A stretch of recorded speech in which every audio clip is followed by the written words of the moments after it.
On pense qu'on est et que tout est neutre et qu'on évolue, qu'on apprend, qu'on grandit, qu'on comprend au fur et à mesure.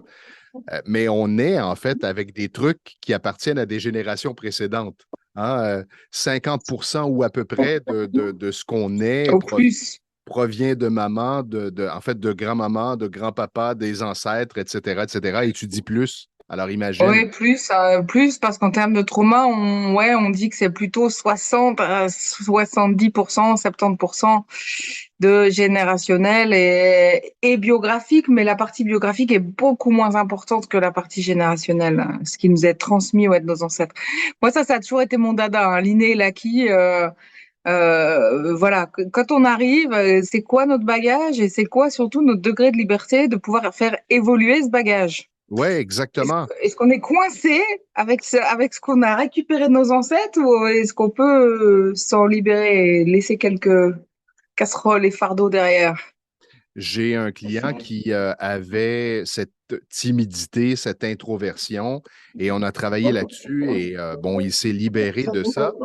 Et je lui disais, je lui expliquais un peu le travail qu'on a fait, et c'était beaucoup du générationnel, libération de trauma générationnel. Puis il me dit, ah oui, mais il me semble que mon père n'était pas comme ça, son père était décédé. Et après vérification, ça a pris 2 ou 3 semaines, et il m'est revenu, et il avait vraiment fait comme une espèce d'enquête familiale pour réaliser que c'était un truc qui appartenait à sa génération, à Hmm. la lignée générationnelle paternelle. Hmm. Il était complètement sous le choc de réaliser à quel point ça ne lui appartenait pas. Ça appartenait à des Hmm. générations précédentes, mais c'était en lui. Ouais, bah, c'est drôle parce qu'on a eu quelques conversations ce week-end. On fêtait l'anniversaire de mon frère et celui de mon père. Et du coup, on avait quelques anecdotes familiales, etc. Et là aussi, il y a à nouveau eu des prises de conscience sur certains traits de caractère. Ah, mais l'oncle, donc le frère, la grand-mère, hein, il était comme ça, d'accord. Donc c'est bien quelque chose qui était dans la famille, que ce soit des qualités, par exemple, parce qu'il y avait des musiciens dans la famille, et puis ou de l'autre côté, je ne citerai pas de caractéristiques moins sympathiques, mais il y avait aussi les choses moins sympas, quoi. Et on pense que c'est par l'observation de nos parents qu'on a appris quelque chose, oui, en partie, mais il y a aussi ce qu'on porte à l'intérieur de nous, dans nos gènes, qui éventuellement s'exprime et nous amène à réaliser qu'on répète finalement, on reproduit le Tout à même fait. pattern.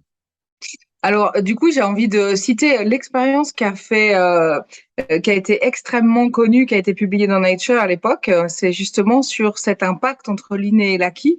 Donc, c'est des petites souris. Et puis, il y a deux lignées de souris. Il y a celle qui est capable de vraiment prendre soin de ses bébés, puis celle qui n'est pas capable de prendre soin de ses bébés. Donc, prendre soin, ça veut dire les lécher, Mhm. les allaiter souvent, etc. Et en fait, ils ont fait des croisements comme ça. Et ils se sont rendus compte que les bébés qui savaient pas prendre soin de leurs petits, quand ils étaient élevés par ces mamans qui savaient pas prendre soin, ils ne savaient pas prendre soin. Et quand on les croisait, ils pouvaient apprendre cette nouvelle caractéristique. Donc, en effet, l'éducation qu'on va recevoir peut nous aider à modifier nos patterns de prédisposition. Mais quand on voit un bébé, même à quelques semaines, on sent déjà quel caractère il a. Est-ce que c'est plutôt un bébé facile ou qui se voilà qui se plaint entre guillemets, Mhm. même si on sait que c'est pas des caprices, hein, à cet âge-là, mais on voit déjà les caractères à quelques semaines, même dans les yeux du bébé, on voit quel caractère il a. Alors peut-être pouvez-vous identifier, faire cette petite recherche et identifier des traumas générationnels, donc des troubles, des patterns, des attitudes que vous traînez dans votre vie, mais qui appartiennent à vos ancêtres. Et avec l'approche Peak States, vous pouvez régler ça rapidement. C'est ce qui est extraordinaire, c'est que on n'est pas pris avec ça jusqu'à la fin de ses jours et on n'a pas l'inquiétude de transmettre ça à nos enfants. On peut le régler dans sa vie maintenant et rapidement.